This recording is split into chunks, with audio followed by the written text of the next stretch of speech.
Bienvenidos a News 24, el magazine en español de i24 News. Estamos en una emisión especial destinada al coronavirus, la nueva variante Omicron y los escenarios a futuro. Tenemos a un experto en el estudio que ya está sentado y con él dedicaremos todo el programa a analizar el fenómeno que hace 2 años acecha al mundo entero.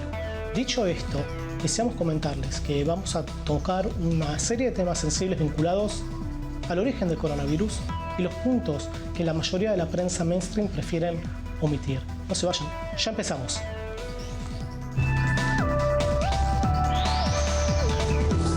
Se encuentra en los estudios Darío Beretnik, especialista en toxicología, asesor de seguridad y también experto en seguridad. ¿Así es, Darío? Así es. Sos egresado, tenés un doctorado por el Instituto Weizmann. Sí, así es. Con premio de excelencia en el programa de investigación. Tranqui. Muchas gracias. Muchas gracias por la invitación. No, el gusto es nuestro. Hace un montón de tiempo que quiero traerte al programa. Yo no sé si vos te acordás que cuando empezó la pandemia en 2019, tuvimos una charla por teléfono y yo te consulté si esto era producto de un laboratorio o si esto era una causa natural, como hasta ese entonces se venía diciendo. ¿Qué nos dice la evidencia hoy en día y qué pensás que realmente hay detrás del virus? Bueno, esa va a ser una pregunta que nos va a acompañar durante muchísimo tiempo. Hay muchos intereses a nivel gubernamental para resolver este tipo de cuestión. Si es realmente una modificación genética efectuada en un laboratorio o es un efecto natural. Ya te puedo decir que es preferible que sea una manipulación genética y no un efecto natural. ¿Por qué? Porque si es la naturaleza la que nos está enfrentando a este desafío, es una cuestión muy grave. Pero si estuviera manipulado el virus, ¿esto no implicaría que sería más resistente que un virus que pasa por transmisión natural? Bueno, el virus en particular tiene particularidades. Tiene ciertas particularidades. Necesitaríamos explicar todo esto desde un comienzo, porque si no, todo tipo de explicación intermedia lleva a mucha confusión y el público está muy confundido. Está la cuestión puramente científica de lo que se refiere a lo que es un virus o cómo se transmite, y está la cuestión clínica, que es la que se ocupa la comunidad médica. Nosotros tenemos, si vamos al aspecto estrictamente científico, un virus no es otra cosa que una partícula con macromoléculas que dispone de material genético y dispone de macromoléculas a nivel de proteínas, por ejemplo. En el momento que estamos expuestos, no solo la especie humana, sino los animales o cualquier especie viva está expuesta a este tipo de partículas, se genera una respuesta inmunológica. La respuesta inmunológica se transmite luego en una cuestión patológica, que puede ser una enfermedad. Hay gente, en casos de humanos, hay humanos que lo resuelven sin ninguna patología. Hay millones de casos que gente falleció por estar expuesta al virus. Estas partículas virales, en especial estas partículas virales, tienen un reservorio natural que es en el único mamífero volador, que es el murciélago. Te invito a seguir tocando este tema. En el próximo bloque no se vayan, ya volvemos con más News 24 en español.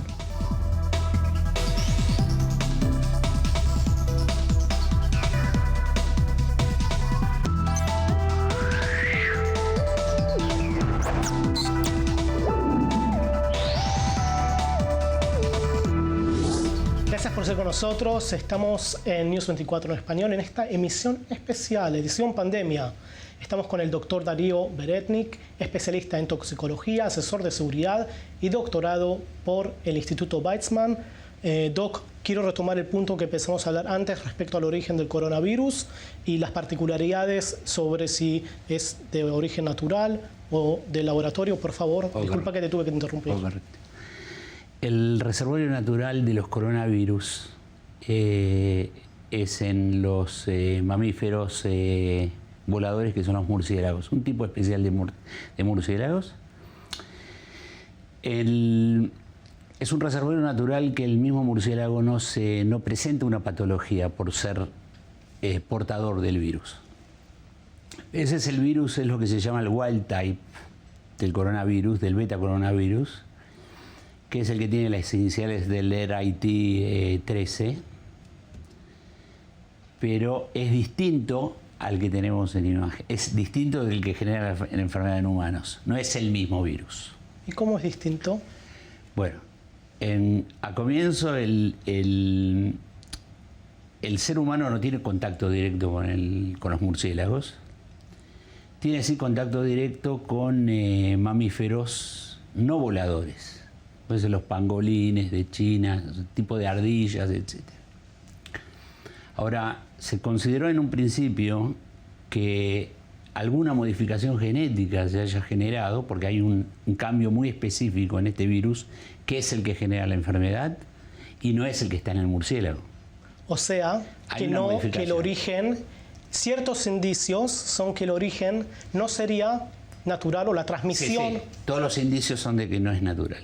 O sea, que fue hecho en un laboratorio. La alternativa es que sería hecho en un laboratorio. O sea, que el lugar donde empezó este virus en 2019, presuntamente, que fue en Wuhan, y ahí hay precisamente un instituto de virología llamado el Instituto de Virología de Wuhan, que investigan murciélagos, como acabas de decir. Sí. Por casualidades de este mundo, la pandemia empezó en Wuhan.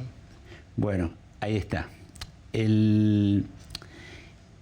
La partícula viral que genera hoy en día la enfermedad que nos arrastra a todos, necesita tiene una mínima modificación genética con respecto a la partícula viral que está en los murciélagos. Se consideró que los pangolines, etcétera, podían ser el instrumento de transmisión desde los murciélagos hacia los humanos. Ahora hay dos alternativas. O los pangolines lo generaron, de alguna manera, son transmisores. Ocurre que cuando hay un experimento muy, muy importante, que cuando contagias con la partícula viral humana, con el SARS-CoV-2, se lo inoculás a los pangolines se enferman. En el momento que los pangolines se enferman, no pueden ser portadores, porque si no estarían enfermos todos. No sé si me explico bien.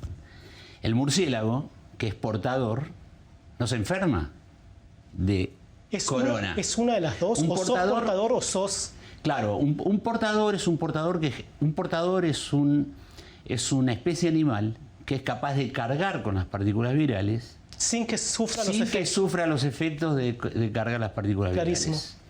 Ahora, supongamos que los pangolines se alimentaron de murciélagos, supongamos, y generaron su modificación genética para transmitirla a humanos. Los pangolines son transmisores como los murciélagos, o no. Entonces, al inocular con partículas virales los pangolines se enferman. Con las partículas virales que enferman a los humanos, también enferman a los pangolines. Entonces, descartás el hecho de que los pangolines son transmisores, porque si no estarían todos enfermos. Eso lleva al laboratorio de Wuhan y a la Bat-Woman, a la famosa Bat-Woman, a la Xi Zhengli, Dr. Xi Zhengli. ¿La conoces, Doc? No la conozco. Vi documentos, pero no la conozco. Pregunto porque, para explicar a la audiencia, si yo tengo que empezar a dar los títulos y lugares donde el doctor trabajó, nos llevaría todo el programa. Así que, muchas gracias. No, es la verdad. La Batwoman estuvo dedicada por lo pronto es quien identificó el SARS-CoV-1 en su momento. Siguieron investigando los murciélagos. El trabajo que ella hizo durante muchos años, un trabajo muy importante. ¿Por qué? Porque tenés la cuestión pandémica, en realidad se basa en dos tipos de partículas virales, que son de la influenza o el coronavirus, o los coronavirus. Hay todo un grupo de coronavirus, alfa, beta, etcétera. No tiene que ver con el delta, de lo que hablamos de delta, es otro, es un grupo de coronavirus. Para desarrollar una cuestión pandémica necesitas dos cosas que son muy importantes. Una es que el virus genere mutación rápida, de manera tal que es capaz de zafar la respuesta inmunológica de aquellos que ya estuvieron contagiados. Eso es uno. Y el segundo punto que necesitas es que se transmita por aerosoles, por vía respiratoria, no como el HIV, por ejemplo, o no como la rabia. Entonces, al transmitirse por aerosoles, por una cuestión respiratoria, prácticamente todos estamos expuestos y no hay forma de eliminar la exposición. Ella estudiaba esto porque el coronavirus era un probable generador de pandemia, o es una partícula viral muy, digamos, peligrosa hacia la especie humana y hacia otras especies animales. Ocurre que para investigar partículas virales, a veces hay que modificar su función. Entonces, no sé si habrás escuchado lo que es el gain of function o el loss of function. Lo que sería en castellano es una ganancia de función o una pérdida de función. Se genera una modificación en la partícula viral. Es decir, en idioma simple, Doc, alguien le enchufa algo al virus, claro, y lo modifica, lo claro, toca y chequea sus reacciones y claro, derivados. Sí, para saber, porque tenés las partículas y vos necesitas estudiar qué es capaz de generar, qué tipo de respuesta inmunológica es capaz de generar. Entonces, ¿y dónde está la zona? Porque tiene un genoma, que es un ¿cómo se dice?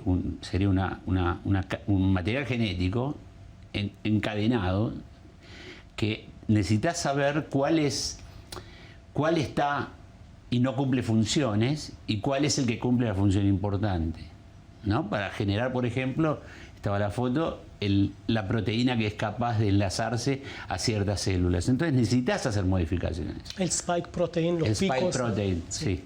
Necesitas generar modificaciones. Ocurre que el coronavirus que es el patológico, el SARS-CoV-2, dispone de una cierta modificación que utiliza, y no sé si habrás escuchado, del furin cleavage part. Ahí tenés el dibujo. Bueno, la parte externa utiliza una proteína que está dentro del organismo, de los humanos o de los animales, para enlazarse hacia el tejido donde va a invadir. Y esa es una particularidad. Eso no está en los murciélagos, eso no está en los pangolines. Eso es un gain of function, es una ganancia de función de lo que la naturaleza hasta ahora sabemos que existe. Esa mutación puede ser aleatoria o puede no ser aleatoria. Puede haber sido modificada de alguna manera. La cuestión está que la administración china, el gobierno chino, de China Popular, tampoco colabora en este tipo de investigación porque tiene cierto temor de que la comunidad internacional le van a adjudicar al Estado chino que tiene responsabilidad en haber hecho esta modificación. Entonces, no hay acceso a los libros de laboratorio, no existe el acceso a los libros de laboratorio, a los récords, que hay toda una ensalada, porque toda una mezcolanza en esto. No hay acceso a la documentación de laboratorio, porque el Estado chino se negó a entregar documentación. Vamos a hacer una pausa en el sentido que vamos a aclarar a todo el mundo que acá no estamos empujando a conspiraciones, ni estamos aludiendo cosas, que estamos simplemente manteniendo una charla entre dos personas con un experto y estamos tratando de identificar qué son las cosas que no se dijeron anteriormente y algunas cosas que se pasaron de largo en todos estos 2 años. ¿Y por qué es tan importante preguntar respecto al origen? Es lo único que estamos haciendo, preguntar cuál es el origen del virus, si es posible que salió en un laboratorio y en tal caso, cómo actuar respecto a esta información. Continúa, Darío. No hay colaboración del Estado de China para revisar los cuadernos de laboratorio. Eso ya de por sí podría ser sospechoso, digamos, pero hay tipos de investigación que no están interesados en exponer. Hay otro aspecto también, que la gente de Wuhan tampoco disponían de la necesaria experiencia para trabajar en un Biosafety Lab de nivel 4. Es el único que existe en China, ¿verdad? Es el único que existe, sí, es el único que existe en China y que fue recientemente inaugurado. No es un laboratorio que está años trabajando, sino que trabajaba un año y unos meses. Entonces, digamos que la hipótesis de trabajo no es que alguien estuvo interesado en generar algo, pero son tipos de mutaciones que en el transcurso de trabajo y en la falta de prevención del trabajo de laboratorio pudo haber ocurrido un accidente. Ahora vamos a hablar más sobre este tema en el próximo bloque. Es importante mencionar también que no es solamente el gobierno chino tal vez el que no estaría interesado que se sepa todo lo que está ocurriendo, sino también hay factores internacionales que también estarían perjudicados si se supiera o si se llegaría de una forma 100% respecto al cuál es el origen del coronavirus. Y en el próximo bloque, no se vayan, vamos a seguir hablando un poco sobre este tema y los escenarios al futuro respecto al coronavirus en la comunidad internacional y qué nos espera y qué son las posibilidades que hay para que esto de una vez termine, si es posible. Vamos a hablar con Darío. Ya volvemos con más News 24 en español.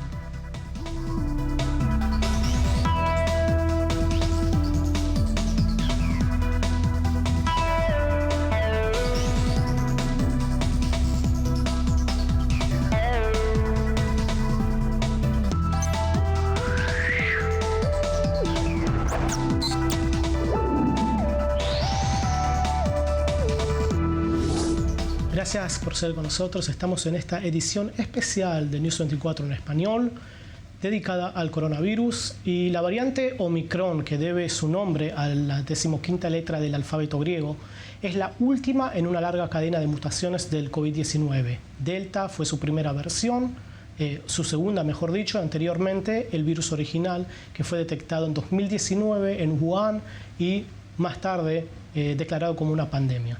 Mientras tanto, las farmacéuticas globales preparan sus laboratorios para enfrentar la pandemia y sus interminables variantes. So Omicron B11529, is named as a variant of concern because it has some concerning properties. This variant has a large number of mutations, and some of these mutations have some worrying characteristics. Right now, there are many studies that are underway. There's a lot of work that is ongoing in South Africa and in other countries to better characterize the variant itself in terms of transmissibility, in terms of severity, and any impact on our countermeasures like the use of diagnostics, therapeutics, or vaccines.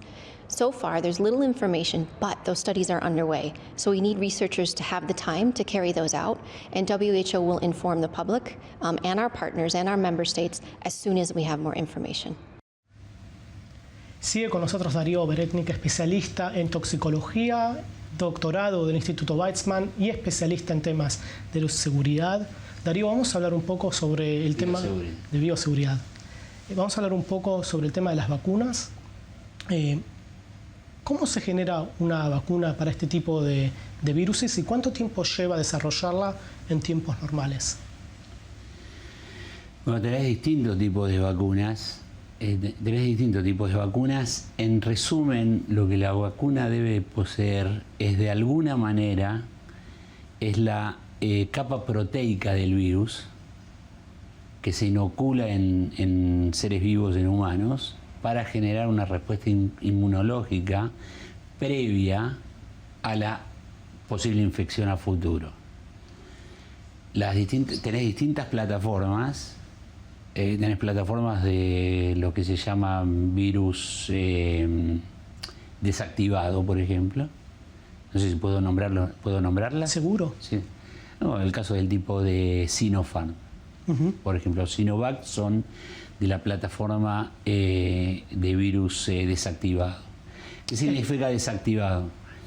Es que tenés la membrana externa que de alguna forma atraviesa una reacción química de manera tal que el organismo humano es capaz de reconocerlo, pero ese virus, porque está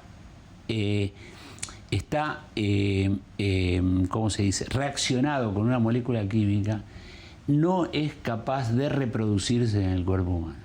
Es decir, ese tipo de vacuna te meten el bicho adentro.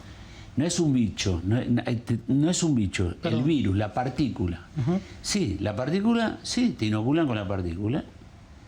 La partícula está reaccionada a una sustancia química que en ese sentido modifica en cierta manera el aspecto externo, pero permite todavía que el cuerpo humano lo identifique y genera esa inmunología previa, de manera que cuando exista ¿cómo se dice?, una exposición viral, entonces el cuerpo ya está preparado a reaccionar. Ya no ocurre ese periodo previo hasta que se van generando la estructura inmunológica, para no entrar en detalles muy técnicos, muy específicos, pero es como ganarle al tiempo, supuestamente, ¿no? ¿Y la otra tipo de...? Las otras plataformas son las plataformas de Moderna o de Pfizer, que es una plataforma muy novedosa a nivel para utilizar en humanos. Es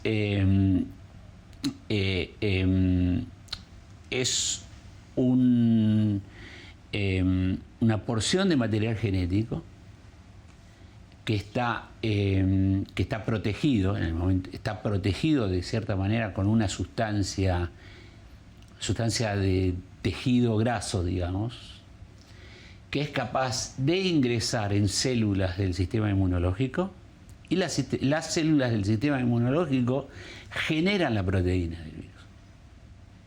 Pero generan la proteína, no generan el virus.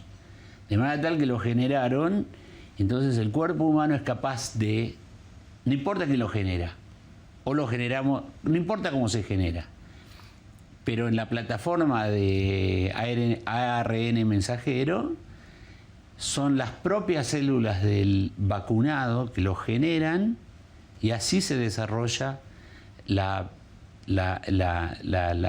plataforma inmunológica. Y Doc, ¿esto ya venía hace rato investigándose o es que a partir de que surgió la pandemia se dieron recursos y empezaron de cero un nuevo tipo de vacuna? No, esto se venía investigando. Esto se venía investigando porque es lo que se llamó DNA vaccines. Esto se venía investigando. Yo estuve involucrado en una empresa, en una empresa biotech de asesoramiento. El tema era lograr... ¿BioNTech, la alemana? No, otra. Del campo del biotech.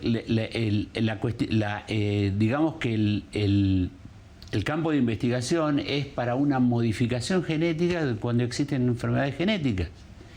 Por ejemplo, el tipo de ALS, o hay innumerables enfermedades genéticas donde sería posible, no recuerdo el nombre del medicamento, hay un medicamento ya autorizado por la FDA americana, que su función es modificar de ciertas células, en cierto tejido, modificar la composición genética para eliminar la enfermedad. Eso se venía investigando. Lo que pasa es que hay dos cuestiones claves, que son por qué se utilizó esta plataforma de Pfizer o de Moderna para la vacuna del COVID-19, es porque es necesario hacer miles de millones de dosis para vacunación de todo el planeta.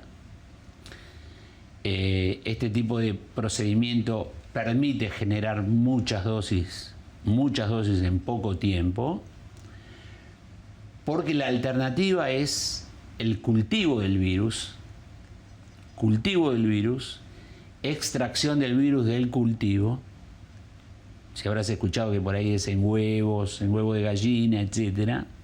Extracción del virus del cultivo, generar la reacción química y preparar la formulación.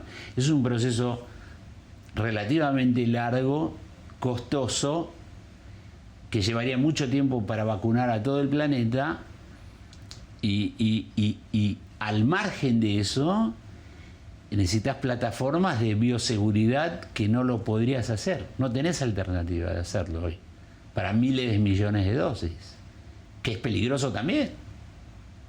Que esa cantidad de generación del virus cultivado se esté manipulando, llevando formulaciones.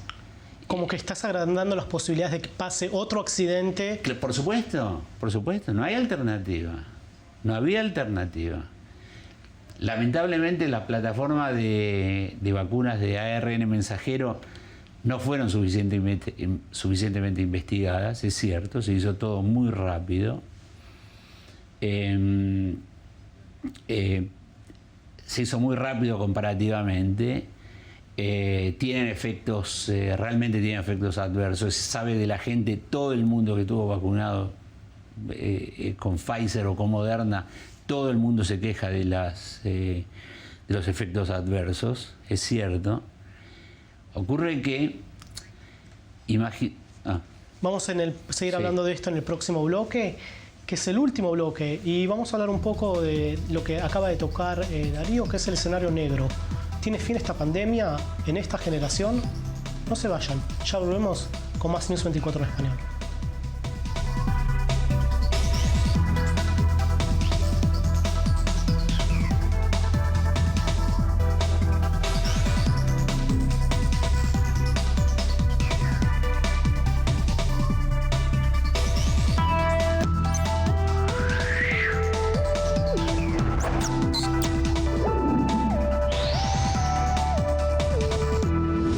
Gracias por ser con nosotros. Están viendo News 24 en español en esta edición especial dedicada al coronavirus. Durante el primer año de la pandemia, entre 2019 y 2020, nadie mencionaba la palabra mutaciones. Esto comenzó cuando iniciaron las campañas de vacunación y de a poco se fue comprendiendo que el propio virus tiene una evolución natural que con el pasar del tiempo se vuelve más fuerte, más resistente y con mayor capacidad de daño. ¿Es probable que estamos ante un fenómeno que no tiene fin? ¿Y viviremos hasta el fin de nuestros tiempos esta generación, por lo menos con boosters cada 6 meses? ¿Qué nos espera el futuro y cuál es el peor escenario posible? Darío, ¿vamos a estar con boosters ad eternum cada 6 meses, teniendo en cuenta, por ejemplo, el precedente israelí? Porque cuando empezaron la campaña de vacunación, la narrativa era, te pones las 2 dosis, 90% de efectividad y a otra cosa. Pero de repente se fue viendo que, ok, de a poco los casos volvieron. De hecho, se tuvo un pico enorme después de que Israel haya llegado. Mencionamos a Israel porque es modelo mundial en este tema. Con el 70% de la población, de repente los casos volvieron a existir. Y la solución fue, ok, un booster. Entonces la pregunta es, si cada 6 meses la capacidad de la vacuna se reduce, ¿esto implica que cada 6 meses vamos a tener que vacunarnos? Bueno, el caso del modelo israelí en realidad es el mejor ejemplo que hay en el planeta. Porque la generación ahora de la nueva ola que está ocurriendo del Omicron, fíjate que hubo cierta reticencia de distintos gobiernos en encaminarse a la dosis booster, a la tercera dosis. Lo que Israel en su momento hizo sin dudar, dosificó para toda la población adulta. Y eso fue lo que cortó el camino de la tercera ola que teníamos acá en septiembre aproximadamente. Las dudas de FDA y EMA en solo permitir el booster o indicar el booster para enfermos inmunocomprometidos o mayores de 65 años, bueno, generó esta ola que se está generando ahora, pero sin embargo, fíjate que en Israel realmente la pudimos cortar a tiempo. Bueno, el tema de lo que se viene a futuro, efectivamente, visto desde acá, por unos años adelante, va a ser necesario el booster, pero va a depender de los datos. ¿Pero qué datos? ¿Cómo disminuye lo que se llama la seroconversión?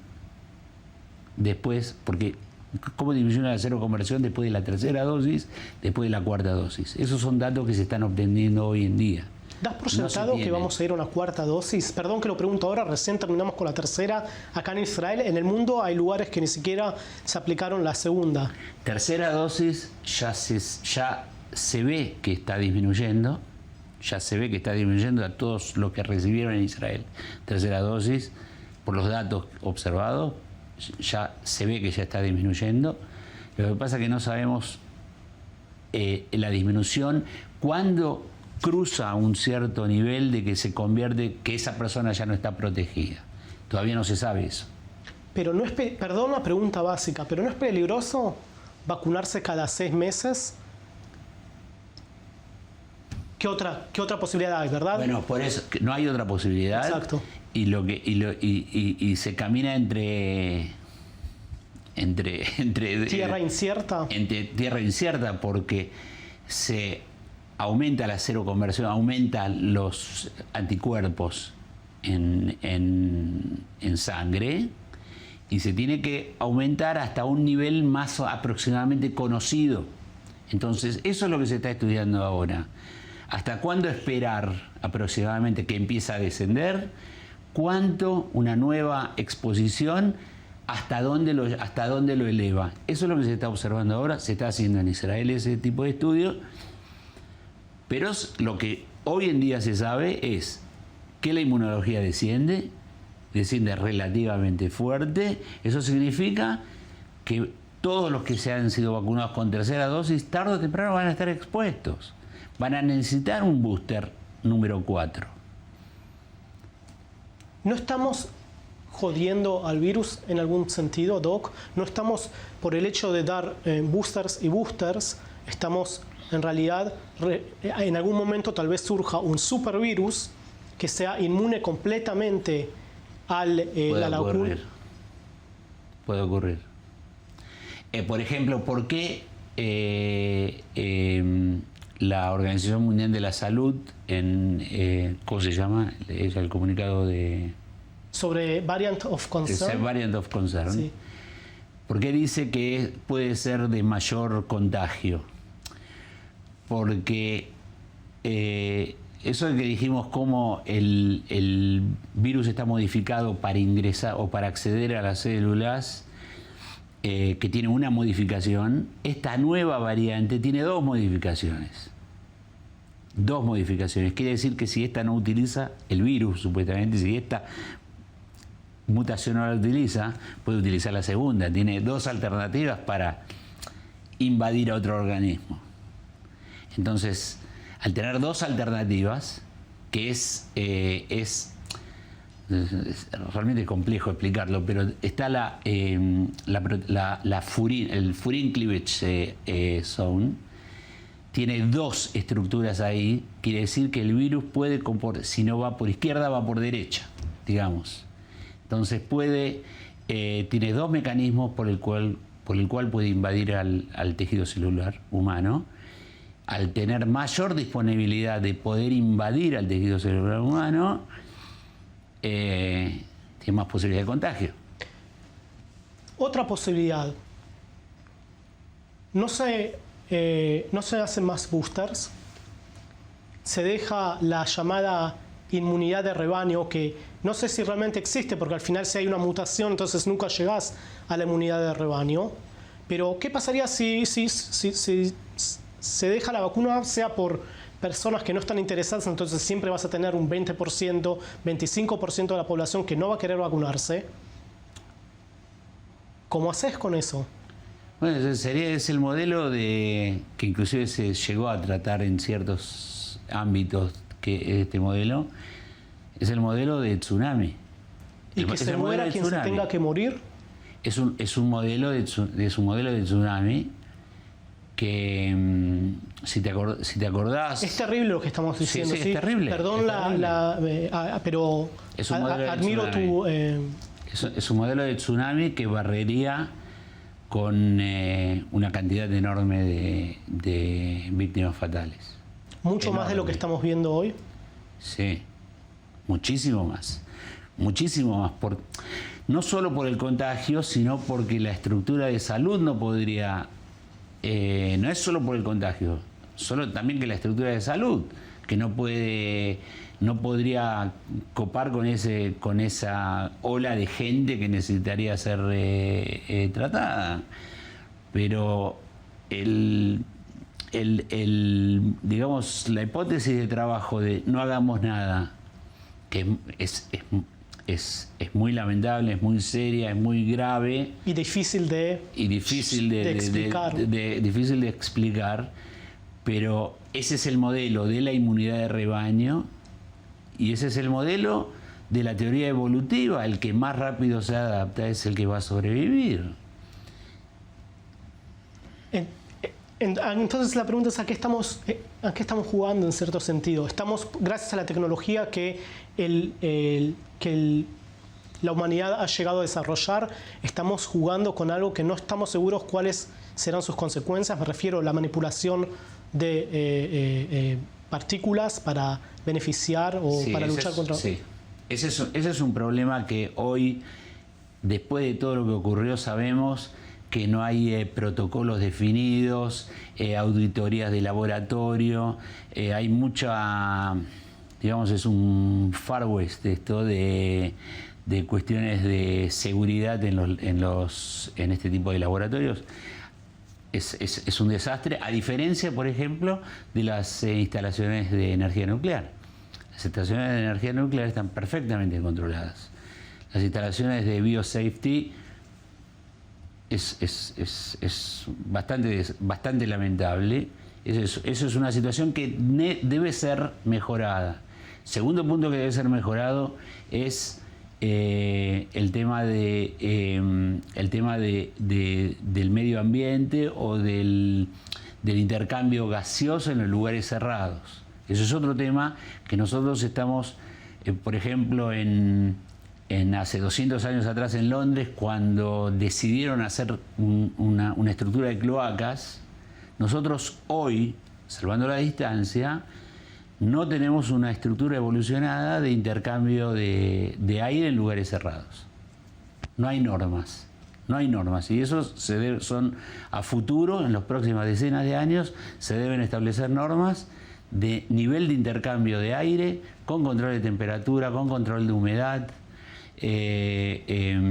aire filtrado que sale al exterior, aire filtrado que ingresa. Esas son ya discusiones que se están planteando. Nos queda 1 minuto y medio, Doc. Primero, antes que nada, agradezco la honestidad que tenés para explicar estas cosas que en realidad uno no los escucha, y es el motivo por el cual quería que vengas. No es muy optimista el panorama que tenemos a futuro. No. Por lo menos de lo que estamos hablando acá, estamos por lo menos conversando sobre que en los próximos meses la pandemia va a seguir avanzando, sí. Se va a necesitar nuevos boosters. Sí. Estamos hablando de países que todavía ni siquiera tienen doble vacuna de la primera tanda. Que es un problema. Como experto y como hombre de familia y como ser humano, ¿qué recomendás? Tenés 1 minuto. Bueno, hoy por hoy no hay otra alternativa que vacunarse. Es muy importante, sobre todo con vacunas que tengan la mejor plataforma de control, digamos, no para hacer una publicidad en esto, pero sí con las vacunas que tengan la mejor plataforma de control, con los entes regulatorios más importantes del planeta. Vamos a tener que seguir cuidándonos en la interacción en lugares cerrados, y bueno, y eso es lo que hay. ¿Cómo ves el mundo político respecto a lo que está ocurriendo ahora? Deja mucho que desear, ¿no? Sí, lamentablemente. Debo ser sincero. Tenés ¿no? que ser sincero y tenés 1 minuto. ¿Cómo se dice? La incertidumbre es muy grande. La incertidumbre y no saber qué puede ocurrir mañana. Porque de afuera es fácil criticar, pero claro, hay que estar en la toma de decisiones. No, es muy difícil.